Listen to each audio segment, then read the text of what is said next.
Hello guys.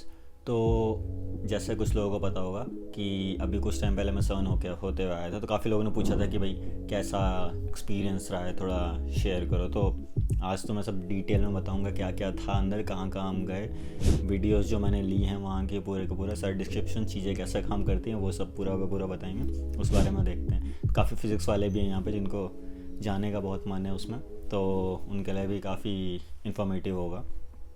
तो जब मैं लैंड किया स्विट्ज़रलैंड में, वहाँ पे से थोड़ी दूर था सर्न, पर उसका एक अपना एक कैंपस है। अब सर्न की मेन बात ये एक पॉइंट नहीं है, ये एक पूरा एक 27 किलोमीटर्स का एक पूरा एक सर्कल है जिसमें पूरा कोलाइडर है, और उस कोलाइडर में 4 पॉइंट्स है जिसमें 4 डिटेक्टर्स हैं अलग अलग लगे हुए। अब इन 4 डिटेक्टर्स में जाने के लिए एक 27 माइल का सर्कल, एक वो करो, 27 किलोमीटर्स का एक सर्कल इमेजिन करो जिसमें 4 पॉइंट्स हैं 4 एंड्स में, और हमें एक पॉइंट से दूसरे पॉइंट में जाना है। तो पैदल तो नहीं जा सकते ऑफ कोर्स। तो इसके लिए हमने सबसे पहले क्या किया, हमने जाके सबसे पहले कार रेंट ली, जो कि सर्न की अपनी होती है, पैसे वगैरह कुछ नहीं पड़ते हैं। तो वहाँ जाके कार रेंट करो। वहाँ पे उसमें पूरा कार में पूरा लिखा रहता है सर्न वगैरह। तो उसको एक सर्टेन रेडियस होता है आपके जेनीवा के अंदर, उसके अंदर उस कार को चला सकते हैं बिना किसी दिक्कत के। बस लाइसेंस वगैरह का होता है, वो हमारे पास था ही ऑलरेडी। उसके बाद हम लोग गए वहाँ से सीधा सबसे पहले मेन जगह में, जो जिसमें हमें जाना था, वो था CMS। तो CMS जाने से पहले क्या करना है, ID कार्ड वगैरह लेना था हमें, क्योंकि मैं तो ऑब्वियसली शेफील्ड से आ रहा हूँ। तो सबसे पहले हम गए सिक्योरिटी के पास हमने ID वगैरह ली अपनी। मेरे को एक टेम्प्रेरी ID कार्ड मिला जिसमें QR कोड वगैरह था, ताकि स्कैन वगैरह करके अंदर घुस सके। जैसे ही हमने QR कोड वगैरह स्कैन किया, हम गए तो कार लेके उसके बाद थोड़ा सा साइड ट्रैक हो गए। हम गए सबसे पहले टिम बर्नर्स-ली के ऑफिस में। टिम बर्नर्स-ली तुम्हें पता होगा, वो बंदा है जिसने सबसे पहला WWW वर्ल्ड वाइड वेब का प्रोटोकॉल लिखा था। अब वो उसने यहीं लिखा था। तो उसके ऑफिस में गए। उसके ऑफिस में अंदर नहीं गए, पर बाहर से हमने सब कुछ देखा कि कैसा है, कहाँ पे था उसका ऑफिस और वो बिल्डिंग। उसका हमने कहा चलो ये हो गया है, अब जाके अपना मेन काम करते हैं जिसके लिए हम यहाँ पे आए हैं। मेन रिएक्टर देखना, रिएक्टर नहीं, मेन अपना कोलाइडर देखना है वहाँ पे। तो हमारा मेन चीज़ थी CMS जाना। CMS है कॉम्पैक्ट म्यूऑन सोलेनॉइड डिटेक्टर। तो ये ऐसा नेम सजेस्ट म्यूऑन्स डिटेक्ट करता है। म्यूऑन्स जो होते हैं वो पार्टिकल्स होते हैं एटम के अंदर, जो इलेक्ट्रॉन प्रोटॉन न्यूट्रॉन्स होते हैं उनसे भी छोटे पार्टिकल्स होते हैं। तो बहुत सारे होते हैं, म्यूऑन्स होता है आपका पॉजिट्रॉन्स होते हैं, काफ़ी सारे होते हैं जो कि इन तीनों से भी छोटे होते हैं, इलेक्ट्रॉन प्रोटॉन न्यूट्रॉन से भी छोटे होते हैं। तो CMS में या फिर सर्न में ओवरऑल क्या करते हैं, वो लेते हैं 2 प्रोटॉन्स को और उनको आपस में टकराते हैं। अब मेरे पास कोई 2 चीज़ें हैं, मुझे जानना है कि वो चीज़ें किससे बन रखी हैं मिलके। तो मैं क्या करूँगा, मैं वो 2 चीज़ लूँगा, उनका आपस में टकराऊँगा बहुत ज़ोर से। दोनों टकराएंगे तो दोनों टूटेंगी आपस में। तो उन टूटी हुई चीज़ों को मैं देखूँगी, अच्छा ये इससे छोटा पार्टिकल है, ये इससे छोटा पार्टिकल है। बहुत रूडिमेंट्री कॉन्सेप्ट है, कोई ज़्यादा वो नहीं है। बस इसी रूडिमेंट्री कॉन्सेप्ट को लेके उन्होंने लार्ज स्केल में करा और बहुत छोटे लेवल में कर रहे हैं। तो क्या करें, दो प्रोटॉन्स का टकराते हैं और जो भी चीज़ उससे निकलती है उसको डिटेक्ट करते हैं कि भाई क्या निकल रहा है इससे छोटा, क्योंकि ऑब्वियसली जो भी निकला वो उससे छोटा ही होगा। तो ये एक ओवरऑल एक मैप है जिस तरीके से सन काम करता है। तो ठीक है, जब हम फाइनली CMS की बिल्डिंग के बाहर पहुँचे तो वो कुछ इस तरीके की दिखती थी। इस बिल्डिंग में सामने से कुछ ऐसे दिख रहा होगा कि हाँ नॉर्मल सी बिल्डिंग है, स्क्वायर सा डब्बा है। बट यही बिल्डिंग के नीचे एक 14,000 टन का CMS रिएक्टर है, जो कि रिएक्टर नहीं, जिसको बोलेंगे डिटेक्टर एसेंशियली। तो ये जो रिएक्टर है, जो डिटेक्टर है, ये 100 मीटर नीचे है और लगभग कितना 4 स्टोरी बिल्डिंग्स के बराबर। तो इतने 100 मीटर नीचे जाके एक 14,000 टन का एक रिएक्टर है पूरा इस नॉर्मल से दिखने वाली बिल्डिंग के सामने। तो हमने क्या किया, हम नीचे जाना था ऑब्वियसली, तो अब लिफ्ट सीढ़ियाँ तो लेते नहीं, 100 मीटर नीचे है। तो एक एक्सेस शाफ्ट होता है, जो एक लिफ्ट होती है, बहुत बड़ी लिफ्ट थी, बहुत फैंसी सी लिफ्ट थी।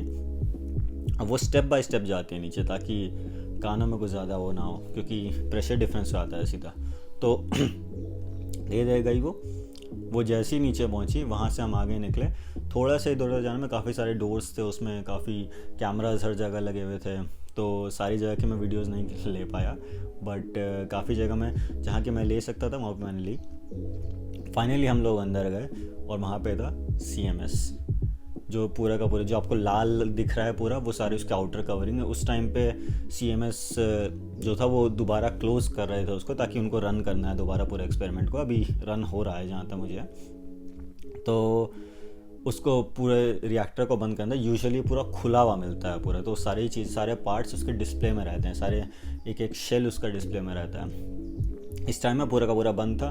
तो आप क्या देख सकते हो, आप अगर धमनी से देखोगे तो आपको एक बीच में एक उसकी एक रॉड टाइप की दिखाई देगी। उसी रॉड के बीच में से प्रोटॉन जाता है और वहाँ पे टकराता है। फिर वो जब वो पार्टिकल्स टकरा के निकलते हैं तो बीच में काफ़ी सारे डिटेक्टर्स होते हैं आपके उसके फ्लैप्स में। तो उस फ्लैप में वो एक्सरे डिटेक्ट करता है, उसमें म्यून्स डिटेक्ट करता है, उसमें बाकी सारे डिटेक्ट करता है और सारा डेटा फीड करता है अपने डेटा सेंटर्स में। वो डेटा सेंटर्स क्या करते हैं, सबसे पहले रमज करते हैं उस डेटा के थ्रू, उसके थ्रू जाते हैं पहले कि भाई कौन सा डेटा है जो हमें पहले से मिल चुका है और कौन सा डेटा है जो हमें नया मिल रहा है। तो जो उनके पास पहले से है उसके पूरे को उसी टाइम में डिलीट कर देते हैं, और जो भी नया डेटा रहता है जो भी उनको पहली बार दिख रहा है उसको वापस ला के उसको अपने पास स्टोर कर देते हैं ताकि फर्दर प्रोसेसिंग कर सकें फाइनली। और ये की प्रोसेसिंग कहाँ से होती है, ये सारा का सारा डेटा निकलता है बाकी पार्टनर यूनिवर्सिटी में, जैसे अपने यहाँ शेफील्ड में भी होता है, शेफील्ड में जाएगा। कुछ इंडियन वो भी हैं जो नाइजर में भी शायद कोई काम करता है, तो नाइजर में भी जाएगा। तो ऐसी अलग अलग जगहों में वो डेटा जाएगा और वहाँ पे प्रॉपर रिसर्चर्स जो हैं वो सारे के सारे बैठ के उस डेटा को एनालाइज करेंगे कि भाई कोई नई चीज़ मिली है क्या, मैं क्या इससे इस डेटा से कैसे सेंस बनाया जाए एसेंशियली।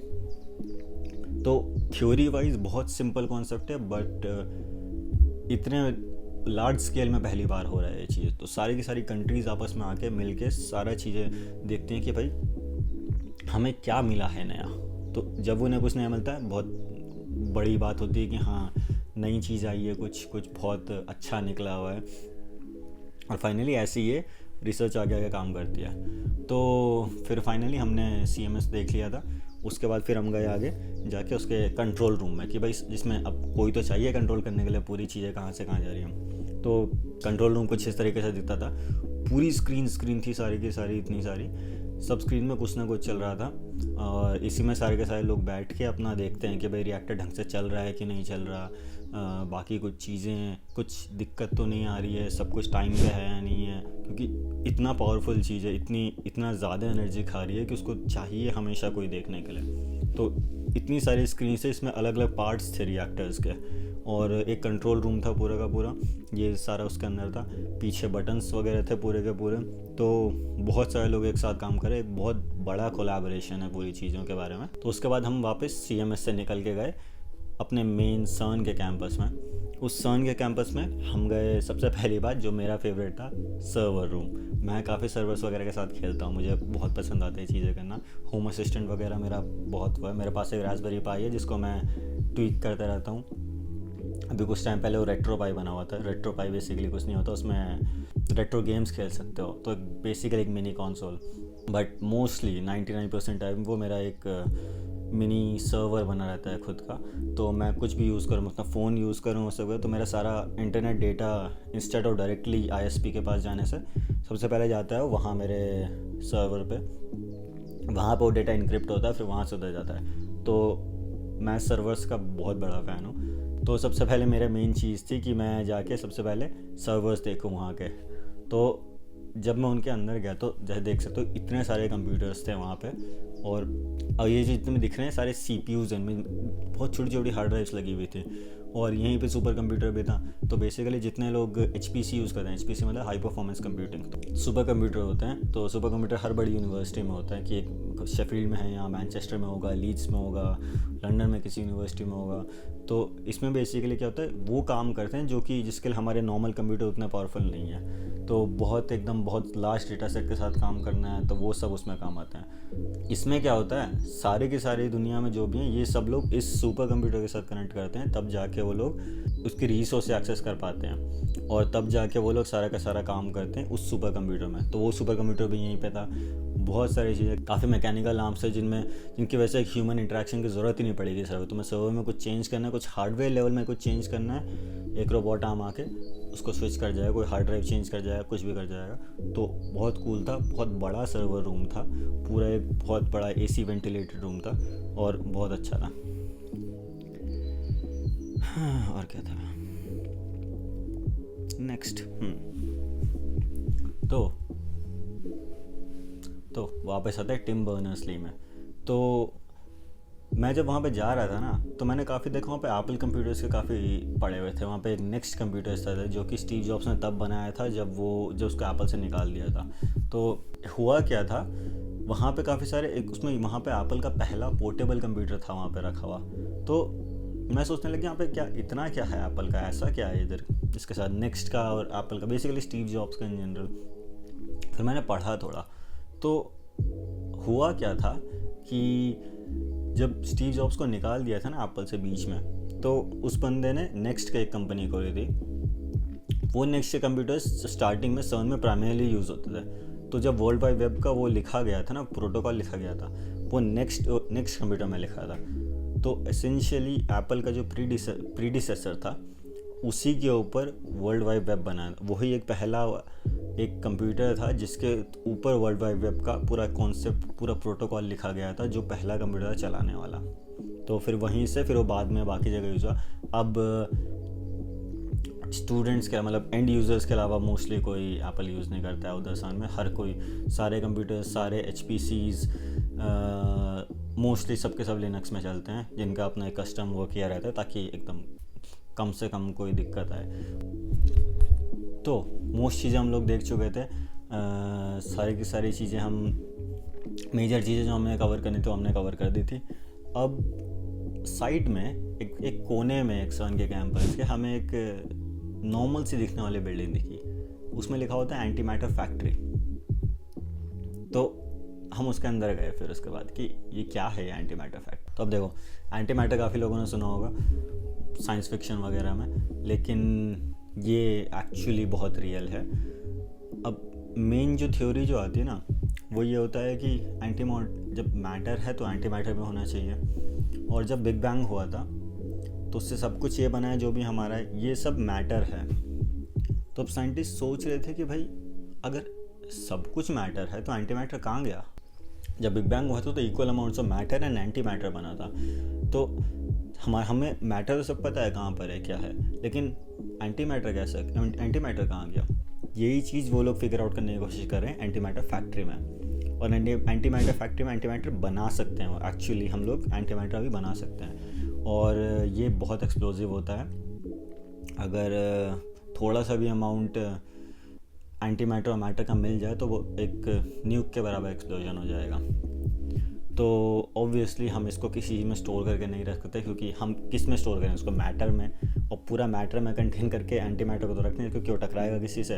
इसका भी मेन कॉन्सेप्ट सेम ही है, जैसे मेन पूरे रिएक्टर का रहता है कि प्रोटॉन को टकराओ। तो जब प्रोटॉन टकराते हैं तो उनसे एक और चीज़ निकलती है, anti protons. Anti protons basically anti matter equivalent है प्रोटॉन का। तो हमारे पास प्रोटॉन है, हमारे पास एंटी प्रोटॉन आ गया है। अब इस एंटी प्रोटॉन बहुत अनस्टेबल होता है जो एंटी प्रोटॉन होता है, तो हमें इसको बेसिकली स्लो डाउन करना होता है ताकि हम उसको एक्चुअली में इसकी स्टडी कर सकें। तो बेसिकली जैसे रेस कार होती है ना, तो इमेजिन करो एक रेस कार एक हिल से रोल डाउन कर रही है नीचे, और हमें उसको बेसिकली स्लो डाउन करना है ताकि हम उसको देख सकें कि भाई उसमें चल क्या रहा है, वो कैसे काम कर रही है। उसको स्टोर नहीं कर सकते हैं, उसको कहीं पे रख नहीं सकते हैं, उसका हमें बस स्लो डाउन करना है इतना कि हम उसको स्टडी कर सकें। इसके लिए क्या करते हैं साइंटिस्ट ने, एक प्रॉपर एक उनका एक कैबिनेट टाइप का है, उसके अंदर इलेक्ट्रिक एंड मैग्नेटिक फोर्सेस का एक पूरा ट्रैप बनाते हैं जिससे हम लोग एंटी प्रोटॉन को स्लो डाउन कर सकें। इसको बोलते हैं पेनिंग स्ट्रैप। तो पेनिंग स्ट्रैप के बारे में पढ़ सकते हो विकिपीडिया में, मेरे से जितना मुझे पता है उससे बहुत ज़्यादा वो लोग बताएंगे। तो पेनिंग ट्रैप को यूज़ करके हम लोग अपने एंटी प्रोटॉन्स को स्लो डाउन करते हैं ताकि वो स्टडी कर सकें उस चीज़ को। अभी इनफैक्ट रिसेंटली साइंटिस्ट ने एंटी हाइड्रोजन बनाया है, जो कि सबसे पहला एक्चुअल एक एलिमेंट है एंटी मैटर इक्विवेलेंट। कुछ एक्सपेरिमेंट पे उन्होंने एंटी हाइड्रोजन बनाया जो हिल थी। अभी नया रीसेंट एक्सपेरिमेंट 2022 का, तो लुकअप कर सकते हो उसको। अब ये पूरी फैसिलिटी के काफ़ी सारे एक उन्होंने खुद ही एक टूर टाइप का बना रखा है जो कि एक वेबसाइट में है, जो कि मैं लिंक कर दूंगा नीचे। तो उसमें जाना, आप लोग पूरी फैसिलिटी का एक सॉर्ट ऑफ टूर ले सकते हो, जो कि एंटी मैटर फैक्ट्री है जो। उसमें देखोगे कि काफ़ी सीमेंटेड एरियाज़ हैं, वो सब इसीलिए हैं कि ताकि चीज़ें कूल डाउन हो सकें। उसमें आपके काफ़ी लिक्विड हीलियम भरी हुई है जो कि ऑलमोस्ट 0 केल्विन तक पहुंचाती है। पूरा नहीं, अभी तक कोई हमें पता नहीं चला है अब तक, मतलब प्रॉपर 0 केल्विन अभी तक हम पहुंच नहीं पाए हैं। 0 केल्विन मतलब -273 डिग्री सेल्सियस, इतने नीचे हम लोग अभी तक नहीं पहुंच पाए हैं, बट बहुत बहुत बहुत क्लोज जा सकते हैं हम 0 केल्विन के। वो ये लोग आपस में करके कुछ ऑलमोस्ट 0 केल्विन के क्लोज जाते हैं। इसी की वजह से वो एंटी प्रोटॉन को स्लो डाउन कर पाए हैं, और अपना बाकी पेनिंग स्ट्रैप की वजह से। तो इन सब को यूज़ करके वो लोग चीज़ें स्लो डाउन करते हैं। वो नोटिस करते हैं कि भाई एक्सपेरिमेंट्स रन करते हैं कि कैसे बिहेव कर रहा है चीज़ों में। ये हमारी लास्ट फैसिलिटी। इसके बाद फिर थोड़ा शाम टाइप की भी हो रही थी, उनको बंद भी करना था। सो वी वर लाइक चलो आगे मूव ऑन करते हैं। तो फाइनली इसके बाद फिर हम सर्न से हमारा हो गया, हम आगे निकले, जेनीवा में गए, थोड़ा चीज़ें देखी, इधर उधर घूमे, थोड़ा सा आसपास सारी जगह घूमे। और नेक्स्ट डे हमारा प्लान था स्कीइंग करने का। तो उसके बाद फिर हम गए, पूरा स्की किया पूरा दिन भर, बहुत थकान हुई। और फाइनली उसके नेक्स्ट दिन मेरी फ़्लाइट थी वापस यहाँ इंग्लैंड की। तो उसके बाद हम वापस आ गए। तो आई होप आपको ये सब जो डिटेल्स थी इन सब में सर्न की फैसिलिटी और इन सब के बारे में इनका थोड़ा आइडिया होगी, चीज़ें कैसे काम करती हैं। वहाँ पे वीडियोस वगैरह हैं वहाँ पे काफ़ी हेल्पफुल, जो कि हमने शॉर्ट्स वगैरह डाल रखे थे। इन सब से थोड़ी हेल्प मिली हो तो एक बेटर आइडिया हुआ हो कि भाई वहाँ पे काम कैसा होता है चीज़ों का। तो ये सब हो गया, अब अगली बार मिलते हैं, बाय बाय, सी।